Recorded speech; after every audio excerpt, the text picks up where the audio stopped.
do you think when you hear the term butler? Perhaps you picture someone like Emilio in the hit comedy called Mr. Deeds. So this is where my uncle lives? Yes, sir, for the last 35 years of his astonishing life. Oh, you kind of snuck up on me there. I am very, very sneaky, sir. I see that. My name's Deeds. I am Emilio, sir. I am your servant. Oh, that's good.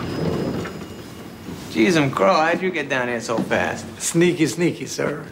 Right this way. So what are you doing down there?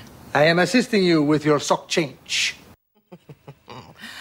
Well, you might not find a modern-day butler in black-tie hotels in Australia, but they still have the most unprecedented access to the lives of the rich and famous.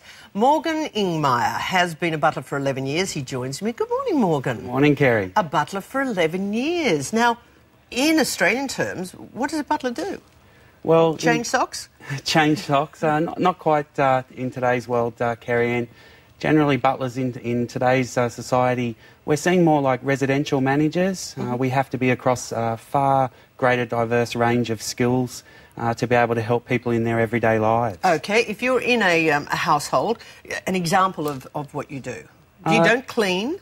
Well, we do some cleaning. It is part of our role, but we have a broader scope of things. We normally need to be proficient in cooking, managing a home's financial affairs and running budgets, looking after the laundry, cars, pets. You're a great partner, children. A wife, a stay-at-home husband. A little bit like a stay-at-home husband, yes. Yeah. It is a very trusted role, and let's face it, it is only for the rich and perhaps famous. Discretion must be critical.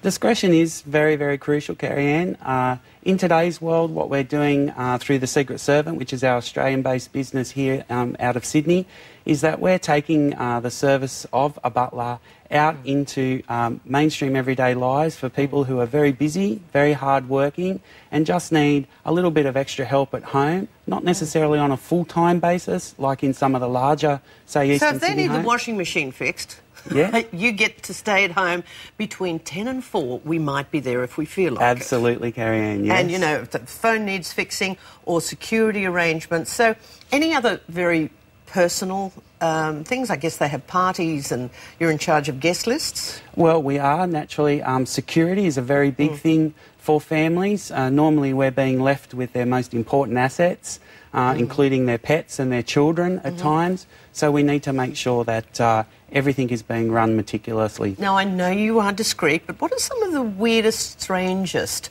requests that you've had in 11 years of butling? In 11 years?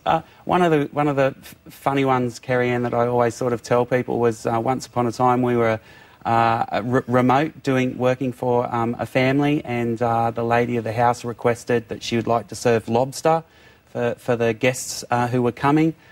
They wouldn't see seafood very often because we were remote from the coast, so we were sent in a helicopter back to the nearest city to collect the lobster, and it was flown back down to the property for a lunch. So, Morgan, I'd really like some lobster tonight. Do take the chopper, but be back on time? That was exactly it. We often laughed about it was the most expensive lobster we think people have ever eaten. Yeah, OK, but I guess go for it. Fascinating, and thank you very much, Morgan. You're most welcome, thank you. Morgan Ingmeyer, Australia's butler.